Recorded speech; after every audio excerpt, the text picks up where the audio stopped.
자, 내부자들 오늘 이 시간 인베스트 자문의 인성이 꼬문 레몰리서치 김민수 대표 두 분 모셨습니다. 어서 오세요. 네, 안녕하세요. 네, 반갑습니다. 자, 오늘 두 분은 과연 시장의 변동성이 다시금 좀 불거진 가운데 업앤다운 어느 쪽으로 바라보고 계실까요? 업앤다운 의견부터 확인해 보겠습니다. 네, 다운 의견을 주셨습니다. 엔비디아의 실적 발표 끈산은 넘었지만 어젯밤에는 또다시 흔들린 그 배경이 결국에는 통화정책 관련한 내용들이 다시금 시장을 좀 뒤흔들었는데 우리 시장은 이 정도면 좀 잘 버티는 겁니까? 어떻게 보세요? 어제 예상외로 좀 강했어요. 예, 엔비디아 때문에 어제 예상외로 강했는데 우리가 지금 봐야 될 게 두 가지가 중요한 게 있어요. 하나는 이제 오늘 우리 시각으로 오늘 새벽 이제 내일 새벽이죠. 새벽에 열리는 잭슨홀 미팅인데 뭐 잭슨홀이라 해서 무슨 어떤 잭슨 이름을 딴 만찬장이 아니고 잭슨홀이라는 지역이에요. 이게 이제 그 와이오밍주 아이다호 주변 산맥 밑에 있는 거기서 이제 항상 열리는데 여기서 지금 얘기가 금리 이제 얘기를 당연히 할 거고 금리를 어떤 기조로 할 거냐라는 건데 어차피 금리가 다음 달 9월 달에 금리가 미국이 결정이 되는데 안 올리는 쪽으로 한 80% 이상 지금 얘기가 되고 있거든요. 근데 이게 점점 수치가 떨어지고 있고 중요한 거는 그 다음에 이제 11월 달에 또 한번 마지막으로 열려요. 그때는 금리가 올리겠다는 게 계속 올라가서 거의 지금 45%까지 올라갔으니까 한번 올해 내 금리는 0.25%포인트 올리지 않을까라는 예상을 하는 거예요. 근데 문제는 우리하고 지금 2% 차인데 우리는 어제도 동결을 했잖아요. 네. 그럼 우리도 한번 올릴 수밖에 없지 않나라는 쪽인데 그렇게 되면은 상당히 우리한테는 커요.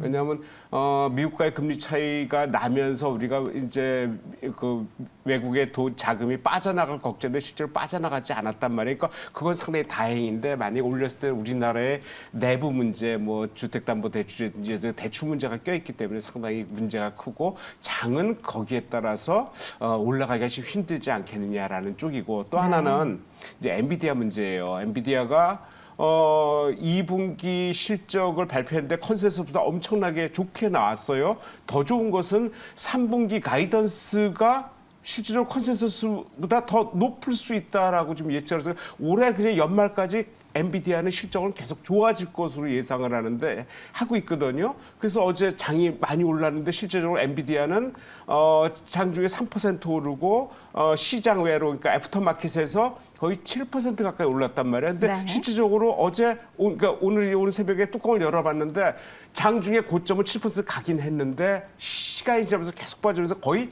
보합 0.1% 오르는데 그쳤어요. 그러니까 이게 모르게 엔비디아가 이제 다 간 거 아니야? 실적 다 나왔어? 끝났어? 더 볼 거 뭐 있어? 근데 지금 연초에 대비해서 지금 3.5배가 올랐어요. 엔비디아가. 그리고 실제적으로 우리나라에서 미국 주식 열풍이 일어났을 때, 그러니까 코로나 시작되면서부터인데 그때 대비해서는 거의 지금 10배가 올랐거든요. 가장 많이 올랐나? 아니에요. 테슬라가 더 오르긴 했어요. 테슬라는 거의 12배가 올랐는데 지금 빠졌거든요. 그러니까 지금 가장 높이 올라간 거는 엔비디아가 맞아요. 근데 엔비디아가 여러 가지 실적 다 발표하고 주가는 너무 많이 올랐고 이제 좀 조정을 받아야 되는데 실적이 이제 뉴스화 되니까 그게 거의 정점이 아닐 수도 있지 않을까라는 의구심, 우리나라의 금리 문제 여러 가지, 그러니까 미국의 금리 문제 여러 가지 껴서 이제 좀 불안하다라는 쪽에서 전체적으로 시각 자체는 계속적으로 올라가기 힘들다라는 쪽으로 그러다 보니까 다시 개별 섹터들이 등장을 하고 그것들이 계속 돌아가면서 수급이 집중되는 현상이 아닌가라고 생각이 됩니다. 네.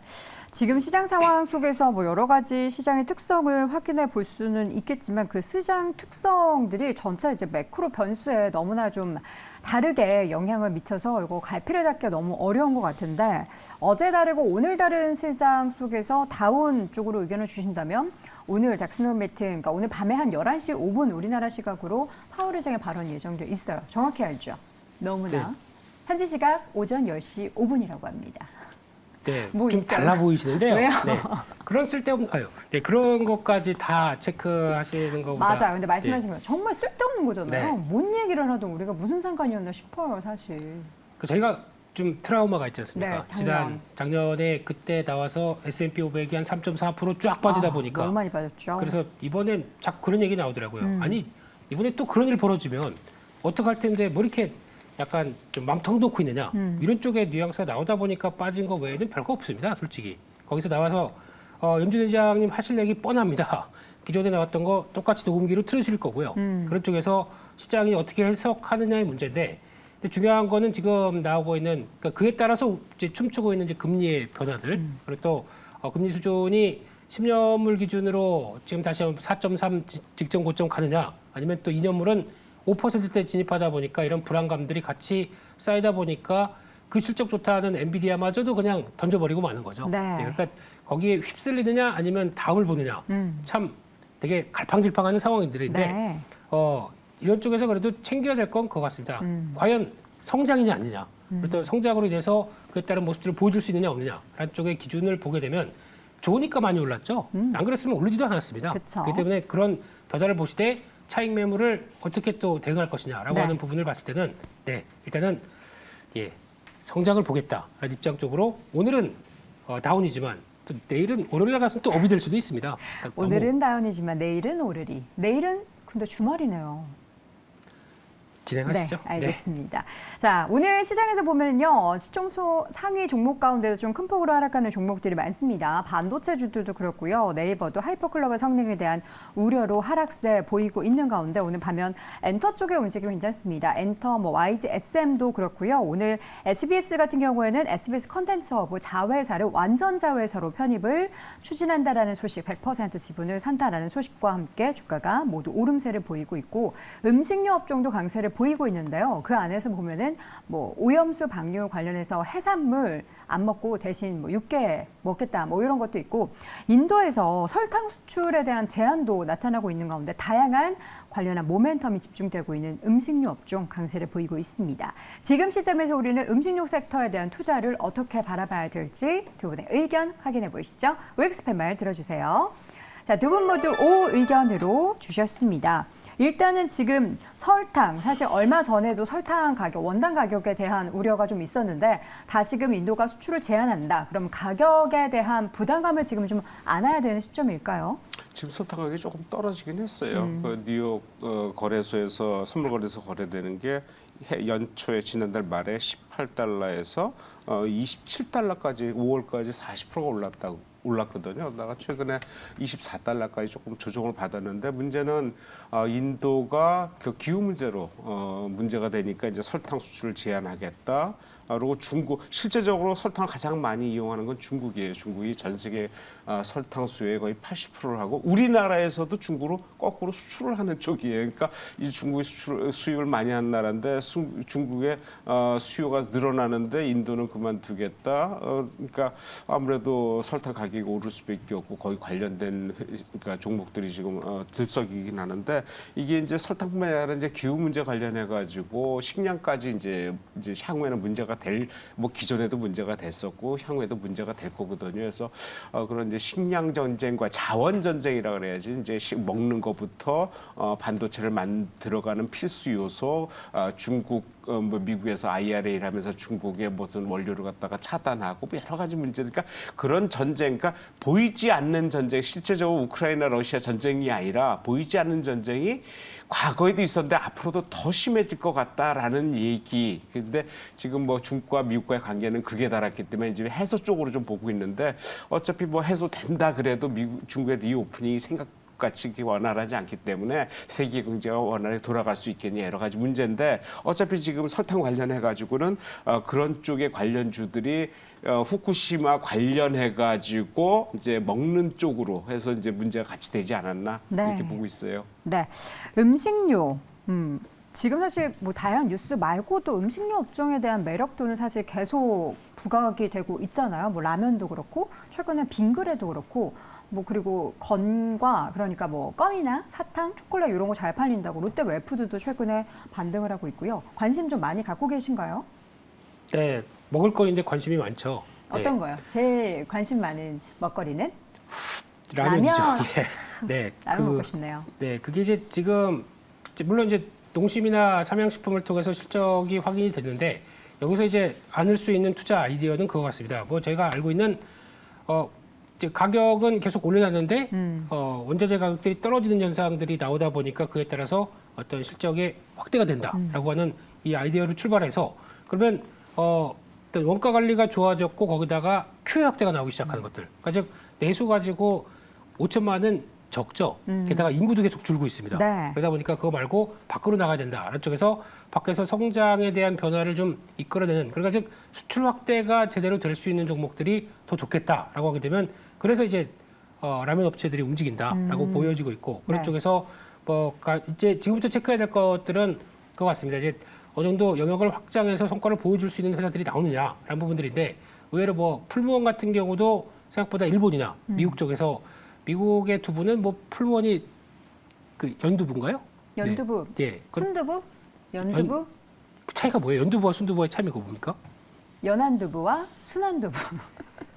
진행을 잘하시는 것 같습니다. 예, 그래서 이런 네. 쪽에서 나왔을 때 그런 어떤 성과가 보여지는 쪽에 대한 부분들. 그러니까 물론 풀무원이 아직 재무 구조는 살짝 좀 변해야 되긴 하겠지만 그런 쪽에서 성과가 낸다라고 하게 되면 계속 이런 거 찾아보고 대가는 게 맞지 않나 네. 안쪽으로 봐야 될 것 같습니다. 네, 지금 음식료 업종에 다양한 모멘텀이 사실 만들어지고 있습니다. 앞서 말씀해 주셨던 라면 같은 경우에는 사실 우리나라에서는 가격에 대해서 굉장히 예민한 품목 중에 하나잖아요. 근데 해외에서는 사실 수출 품목이고 그쪽에서 제재를 받지 않기 때문에 언제나 가격을 좀 유연하게 올리고 할 수 있어서 해외 판매에 대한 비중을 더 늘리고 있는 와중에 또 그쪽에 실적이 얼마나 늘어나게 될지가 또 새로운 모멘텀이 될 것 같습니다.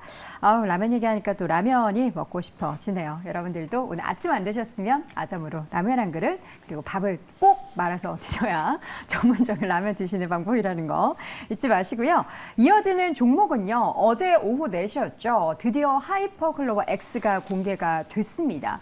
사실 엔비디아의 강한 실적, 그 AI 모멘텀이 만들어지고 있는 상황 속에서 하이퍼글로벌 X가 공개가 돼서 굉장한 기대감을 가졌는데 어제 오후 내내 나왔던 리뷰들은 약간은 엇갈립니다. 이 가운데 관련해서 과연 모멘텀을 계속해서 받을 수 있을지 네이버에 대한 두 분의 의견 확인해 보시죠. OX 팻말 들어주세요. 두 분 모두 의견을 주셨습니다. 네이버 오늘장 하이퍼글로벌에 대한 뭔가 성능의 실망감, 우려 이런 키워드를 가지고 주가는 6%대 하락세를 보이고 있는데 성능에 대한 얘기 굉장히 많더라고요. 혹시 두 분 모두 하이퍼글로벌 X 검색해 보셨어요? 검색만 했죠. 쓰진 못했고요. 검색을 하는 건 쓴 거 아닙니까? 아니요, 그거 하이퍼 아, 글로벌 X가 하이퍼글로벌 X는 뭔지만 어떤 건지. 검색을 해봤지 아직 쓰진 못했는데 써보셨어요? 써보셨습니다. 예. 어땠습니까? 느립니다. 느리다라는 게 네. 처리를 하고 있습니다를 계속 얘기하더라고요. 그렇죠. 그러니까 이렇게 멈춰 있는 느리다가 나중에 뭐 다른 거 하고 있다 보니까 나와 있더라고 벌써. 서버업 종종 해야겠군요. 네. 그래서 결과는 만족하셨어요? 제가 뭘 검색했을까요? 우리 김민수 대표 아니냐고 이렇게. 네, 죄송합니다. 그렇죠, 예. 그렇죠, 맞죠. 네, 뭐 그런 류의 그걸 네. 그러니까 솔직히 손쉽게 할 수 있는 거는 그런 거 아닐까 싶었는데 예. 잘 못 찾아내요? 매일경제 TV에서 아주 열심히 하는 그런 패널로 이렇게 나오긴 하더라고요. 그래요? 아니요. 네, 근데 이제 그러니까 생각보다 내용들은 만족을 하는데 네. 속도가 많이 좀 떨어지는 게 단점이었습니다. 네. 저는 어제 좀 새로운 것을 검색을 막 해보려고 하는데 내용을 봤을 때 저의 느낌은 네이버 검색을 해도 나오는 정보인데 그냥 우리 챗 GPT 검색하는 것처럼 검색하고 뭔가 답을 댓글로 남겨주는 듯한 형태만 바뀐 검색 시스템이 아닌가라는 생각에 좀 많이 아쉽긴 했었거든요. 근데 더 나아지겠죠? 이게 버전이 뭐 계속 지금 업데이트 되고 있고 지금 그 MS의 챗 GPT 관련해가지고 비교를 하면은 아직은 좀 단계가 좀 낮겠죠. 근데 이제 한글을 사용한다는 거, 네. 그다음에 그거에서 뭐 한 한글이 6,500만 배가 더 높게 검색이 된다 뭐 이런 얘기를 하고 있고 그리고 이게 어저께 같은 경우는 워낙 이제 첫날이니까 트래픽이 많이 걸렸을 거예요. 그러니까 검색이 상당히 느릴 수밖에 없기 때문에 그런 쪽에서 약간 좀 실망감이 나타났는데 최근에 나온 리포트 보면은 계속 좋은 쪽으로 얘기가 되고 있고 뭐 회사 자체 실적도 괜찮고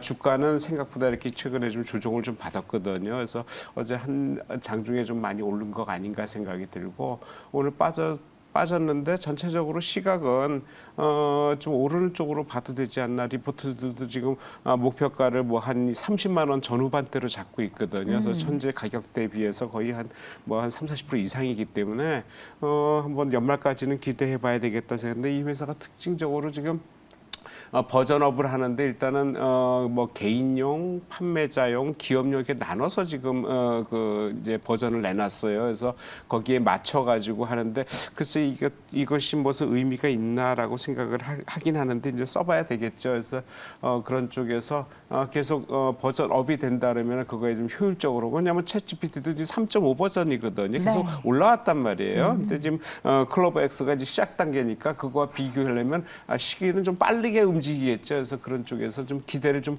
해보는 게 맞지 않나 생각이 되고 그 관련해 갖고 지금 관련주들이 또 몇 개 있는데 그것들은 또 이미 좀 많이 올랐단 말이에요. 그래서 그런 종목들도 한번 살펴보는 게 어떨까 생각했는데 개인적으로 뭐 한국과 컴퓨터 같은 거 서로 이제 협약을 해갖고 하기 때문에 네. 근데 지금 많이 올른 폴라리스 오피스는 좀 많이 올랐고 이제 그런 종목도 관련 주변주들도 살펴보는 노력이 필요하겠다 생각이 듭니다. 네. 궁금한 게요. 이제 네이버의 하이퍼클로버 X가 공개가 되기 전부터 굉장한 성능에 대한 기대감을 뭔지는 모르겠으나 가진 증권사의 보고서들이 많았습니다. 근데 이제 열어놓고 보니까 이거 좀 물음표 이런 얘기가 나오는 이유는 뭔지 궁금하고 실질적으로 네이버의 다양한 영역에 적용이 된다면 이제 쇼핑 쪽에 굉장히 기대가 된다라고 하던데 김일수 네. 대표님은 뭐 쇼핑 쪽에 좀 매출 증가에 큰 영향을 줄 거라고 좀 보십니까? 다양하게 적용은 하겠는데 이제 지금 네이버를 바라보는 입장 쪽에서 단적인 상황은 그거죠. 금리가 올라가다 보니까 성장주라서. 네, 그 성장주에 따른 타격들과 어제 같은 경우 만약에 빠질 거였었으면 어제 같은 날 오히려 종가가 이게 쭉 올라가는 게 아니라 약간 어차피 세론이니까 그러면 주가 장승하다가 이렇게 윗꼬리 길게 잡고 밀렸을 겁니다. 근데 어제 같은 경우는 그러다가 오늘 바로 시작하고 이렇게 밀린다는 얘기는 다시 금리가 올라가다 보니까 성장주 밸류 좀 다시 봐야겠네. 란 차원에서 밀리는 정도라고 봐야 될 것 같고요. 그럼 반대로 말씀드리게 되면 금리 수준들이 어느 정도 고점에서 확인되고 안정권을 보여준다. 네. 또 움직일 수 있겠죠. 그런 쪽에서 그러면 네이버의 위상이 그래도 빅테크 기업들과 비슷하게 글로벌 빅테크 기업들 쪽에 고개를 밀릴 정도로 생성형 AI 쪽에 어느 정도 한 자리를 차지했다라고 하게 되면 의미 있는 변화 같고요. 나머지 숙제는 이제 비용 많이 들어갑니다. 그럼 이거를 돈을 어떻게 벌지에 대해서 딱딱 얘기해 준 거 중에 하나가 쇼핑도 들어가겠죠. 네네. 네, 그래서 뭐 여행, 뭐 쇼핑, 뭐 이런 여러 가지 쪽에 대해서 그 버티컬한 거를 하나로 딱 묶어서 AI가 해주기 시작한다라고 하게 되면 아마 변화는 나올 수 있지 않나 하는 쪽에서 일단은 금리만 멈춰다오 이런 쪽으로 봐야 될 것 같습니다. 금리가 멈추려면은 이게 제일 힘든 거 아니에요? 금리 멈추는 거? 누구도 못 하고 있는 거잖아요. 금리 멈추려면 어떻게 해야 돼요? 네, 파워를 꺼야 됩니다. 파워. 네, 근데 그건 아니고요. 네. 네. 일단 지금 어느 정도 정점이라는 거에 대한 인식이 나오만 많죠. 한데라도 좀 금리는 반영하지 않을까 하는 네. 쪽인데 그거는 아직은 뭐 답변할 수 없는 상황이기 때문에 그 시그널이 나오는 정도까지를 체크해야 되지 않나 싶습니다. 그러한 두 분 모두 의견 가운데 금리가 조금 안정되는 모습을 기다린다라고 하면은 지금 네이버 같은 성장주는 오히려 뭐 저가 매수 모아가는 그런 전략이 유효하겠네요. 뭐 저가 매수를 모아간다 지금 모아갈 때는 아닌 것 아니요, 같아요. 안 모아가야 왜냐하면 돼요? 더 이 지켜봐야 가격이 돼요? 아주 바닥도 아니고 네. 바닥에서 올라갔다가 좀 조정을 받는 거거든요. 그래서 이것도 뭐 사실 뭐 나중을 위해서 모아갈 만한 종목 지금 바닥에 있는 종목 많아요. 실적도 좋은데도 안 움직이는 거 뭐 대표적인 종목 몇 개 찾아보니까 뭐 CS 윈드 같은 거 풍력 관련주들이 있거든요. 많이 빠졌나요? 실적 좋은데 바닥이에요. 그쵸. 그러니까 그런 종목들을 지금 모아가야 될 때고 이거는 좀 적정한 중간 가격이기 때문에 목표가는 많이 나왔는데도 불구하고 높기는 하지만은 이게 뭐 모아서 갈 거는 아니고 이제 시장 상황을 좀 보면서 매매를 하는 게 맞겠다 생각이 들어요. 어때요? 모아가면 안 되나요, 김일수 대표님? 네, 시그널이 나와야 뭐 되겠죠. 시그널이 나와서 그때 접근해도 늦지 않는다. 네, 음. 조금 기다려 보면서 네. 어차피 물려 있습니다. 물린 상황 쪽에서 추매를 하기 위해서는 타이밍을 조금 더 보자 이렇게 말씀드리겠습니다. 두 분 모두 의견을 주셨지만 지금 단기적으로 공격적으로 매수하기에는 약간은 조금 시간이 걸릴 것이기 때문에 지켜보자라는 의견 주셨고요. 앞으로 성능이 계속해서 업그레이드 되는 부분들에 대해서도 조금 더 기대감을 열고 지켜보도록 하겠습니다. 자, 마지막 섹터는 반도체 이야기를 해보겠습니다. 반도체주가 밤사이에 필라델피아 반도체 지수의 하락, 엔비디아는 강세권을 지켜내기는 했습니다만 다른 종목군들도 하락하고 있고요. 우리 시장에서도 반도체 대형주를 비롯한 중소형주 하락세 보이고 있습니다. 과연 두 분은 반도체주 하루하루 희비가 엇갈리고 있는 종목 어떻게 바라보고 계실지 OX 팻말 들어주시죠. 자, 두 분 모두는 아니네요. OX 엇갈렸습니다. 인성일 고모님. 어제는 올랐고 오늘은 떨어진 반도체주에 대해서 X라고 하신 것은 지금 투자하는 반도체는 아니다. 지금은 아닌 것 같아요. 왜냐하면 엔비디아가 지금 정점을 쳤다 그러면은 네.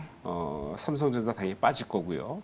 SK 반도체가 같이 갈 거고요. 그럼 거기에 연관된 반도체 전공정, 후공정 관련주들 엄청 많은데 이게 오르기가 쉽지 않거든요. 왜냐하면 수요가 있어야 매출이 그러니까 뭐 공급을 하는데 수요가 떨어지니까 정점을 찍고 수요는 생기더라도 주가가 빠진다 그러면은 이것들이 계속 가냐 해서 아직 의문인데 뭐 이게 아직 빠진다 이런 얘기는 아니지만은 약간 의문점이 있다. 그러니까 과거처럼 이제 반도체주가 오를 때가 됐다라는 시각보다는 이제는 좀 계속 힘들게 했는데 뭐 이런 시각을 전 개인적으로 좀 더 갖게 되는 게 뭐 종목별로 튀는 종목은 있을지 몰라도 전체적인 시각 자체는 삼성전자도 좀 힘들어 보이지 않나 이제 뭐 그런 생각을 좀 하게 되는 게 그러니까 완전히 많이 빠지지 않지만 주가를 견인하는 역할로서는 좀 힘들겠다 이런 생각을 좀 갖고 있습니다. 이게 단기적으로 힘들겠다라고 보시는 건가요? 아니면 반도체 업황은 사실 중장기적으로 지금 계속 턴어라운드 얘기는 나오고 있잖아요. 네, 좀 단기적으로 보고 싶어요. 저는 이게 뭐냐면 길게 봐서는 당연히 뭐 좋아져야 되는데. 하반기로 올라갈수록 좋아져야 되고 좋아질 상황인데 주가 자체는 이제 고점에서 빠진다 그러면은 이런 대형주들이 올라가기는 쉽지 않겠다라는 쪽에서 일단 단기적으로는 시각이 어떻게 다시 변할지 모르지만 지금 단기적으로는 좀 오르기 힘들겠다 이런 생각 갖고 있습니다. 알겠습니다. 반면에 우리 반도체주에 대해서 오의견 주신 김민수 대표님은 지금 단기적으로 시장에서 좀 반도체주가 눌리는 것은 단기적인 변동성이라고 보시는지요? 저희가 엔비디아라는 효과에 왜 이런 현상이 나왔나 생각을 해봤더니 너무 관심이 집중돼 있었습니다. 너무 엔비디아만 바라본 그렇죠. 거잖아요. 예, 그러다 보니까 거기서 나오는 현상에 솔직히 봉 하나 가지고 그걸 일희일비할 필요 없거든요. 네, 그게 모여가지고 뭐 주봉이 되고 네. 완전히 월봉이 되는 가운데 그거 하나 고점에서 밀렸다고 그래서 뭐 그 이 산업이 끝났느냐, 뭐 고평가느냐, 그건 아니라고 생각들고 있고요. 이쪽에서 가장 중요하게 바라봐야 될 거는 그러면 엔비디아가 왜 이렇게 실적이 좋아졌느냐? 당연히 지금 시장에서는 모든 빅테크 기업들이 다 AI를 투자를 하기 위해서 뛰어들고 있는 상황들이고 그런 쪽에서 수요가 무자를 정도로 이렇게 강하게 들어오는데 만약에 똑같이 그러면 엔비디아가 필요한 그 패키징을 H백을 만드는 과정 쪽에서 메모리 반도체는 지금보다 그리고 또 다음 모델은 더 많이 쓸 텐데 주가만 안 간다고 그래서 과연 그거를 그냥 산업을 부정하면서 이거 아니니까 놔둬라고 봐야 되겠느냐? 그건 아니라고 생각합니다. 그렇기 네. 때문에 주가에 흔들린 건 상관없이 무수의 풀처럼 네, 산업이 성장한다라고 하게 되면 계속 중요하게 봐야 될 것 같고 오히려 기뻐해야죠. 매수 기회니까. 싸게 살 수 있는 죄송합니다. 네. 네, 그런 생각까지도 해보면서 계속 지금은 산업 계속 커지는지 네. 이 부분을 계속 체크해야 될 것 같습니다. 네, 자 이렇게 해서 반도체주에 대해서는 일단 단기적으로 이렇게 흔들림에 매수할 수 있는 그런 자리다라는 이야기와 단기적으로는 부정적이지만 중장기적으로 봤을 때는 우리가 기대를 열 수 있다라는 의견으로 정리해 보도록 하겠고요. 오늘의 관심 섹터 마지막으로 확인해 보겠습니다. 자, 오늘의 두 분의 관심 sek터 인성이 고문은 자동차 그리고 김민수 대표는 전력기기 골라주셨습니다. 임 고문님 지금 시점 자동차 어떤 모멘텀으로 바라보실까요? 자동차주 중에서 KG 모빌리티라는 종목인데 이게 쌍용차예요 과거에. 지난번에도 한번 예, 요거 한번 말씀해 했는데 주셨죠? 좀 움직이는 것 같더니 별로 그렇게 힘을 못 냈다가 어제 좀 많이 움직였다가 오늘 좀 조정 봤는데 네. 최근에 그 모멘텀으로 할 수 있는 게 그 중국의 BYD 중국 회사 있어요. 얘네들이 이제 그 우리나라하고 배터리 공장을 합작한다는 얘기예요. 근데 중국이 그런 이 얘기를 한 거는 이제 미국의 인플레이션 감축법을 이제 우회로 피하기 위해서 하는데 여기에서 이제 우리나라에서 그 합작해서 이제 2025년까지 공장을 짓겠다 하는데 그렇다면 상당히 이 회사한테는 상당히 플러스 효과가 분명히 있고 어제 KG ETS가 상한가 들어가고 오늘도 좀 강세예요. 근데 KG ETS는 이제 환경 관련 처리 회사예요. 근데 이 KG ETS가 얼마 전에 KG 모빌리티 이제 지주회사가 됐단 말이에요. 이게 변경하면서 59% 지분을 갖고 있는 지주회사인데 지주회사는 올랐는데 실제 그 회사는 주가가 어제 오르고 오늘 좀 빠진단 말이에요. 그렇다면은 글쎄 계속 갈 수 있는 여건이 되는데 왜 지주회사만 오르고 이건 안 오를까라는 의구심을 갖게 되거든요. 그리고 거기에 그 KG ETS의 모회사가 이제 KG 케미칼이거든요. 이게 이제 지분이 되는데 케미칼이 지금 액면 분할 들어갔어요. 5천원짜리 1,000원짜리로. 그래서 오늘까지 아마 3일째 거래 정지 상태인데 아마 싸 보이면은 또 이쪽에도 붙을 거니까 전체적으로 KG 그룹의 종목들이 뭐 이니시스 모빌리언스 이쪽 있는데 하여튼 그런 전체적으로 연결해서 아마 그룹주를 보는 것 과거에 뭐 그 LS나 LS 그룹주 같이 움직이는 통으로 움직이는 경우도 있었거든요. 그래서 네. 어떤 대장주가 없이 움직인다 시장이 그렇다면은 이런 종목들도 그룹주도 한번 볼 필요인데 그 중에서 모빌리티가 여러 가지 실적이나 이런 것 중에서 한번 관심을 가져볼 필요 있다 분명히 생각이 듭니다. 네, 바닥권에서부터 계속해서 KG 모빌리언스에 대한 이야기를 해주셨는데 모빌리티입니다. 네, 모빌리언스가 아니고요. KG 모빌리티 헷갈리면 안 됩니다. 저처럼 모빌리티를 말씀을 해주셨는데 어제 10% 넘게 급등을 했고요. 오늘 장에서는 좀 쉬어가고 있는데 앞으로 향후 다양한 모멘텀 기대해 주셨습니다. 전력기기, 요즘에 전력기기도 살짝 조용했는데 지금 시점 다시금 접근할 만한 구간일까요? 2분기 때 실적 좋게 발표하다 보니까 다들 강했다가 네. 이제 기간 조정식으로 들어오는데 이번에 수출 동향 본다고 하더라도 여전히 좋습니다. P와 Q가 동반 성장하는 구간 이런 쪽에서는 계속 실적의 레벨업들이 따라올 거로 보여지고 있고요. 그런 쪽으로 봤을 때는 그래서 이제 LS 일렉트릭 같은 경우도 한 번에 강한 변화가 나오다가 거의 기간 조정이 마무리되는 흐름들을 봤었을 때는 지금 정도쯤에서는 크게 변화 없이 한 10만 원대 이상으로 들어가는 모습들 나오지 않나 라는 관점 쪽에서 바라보셨으면 좋겠습니다. 네, 현재 구간 97,000원대, 그러니까 고점을 딛고 좀 조용하게 횡보하는 모습을 보였는데요. 추가적인 다시금 리바운드를 기대해 보도록 하겠습니다. 자, 이렇게 해서 오늘 내부자들의 시간 인베스트 자문의 인성이 꼬문 레몬리서치의 김민수 대표 두 분 함께했습니다. 고맙습니다.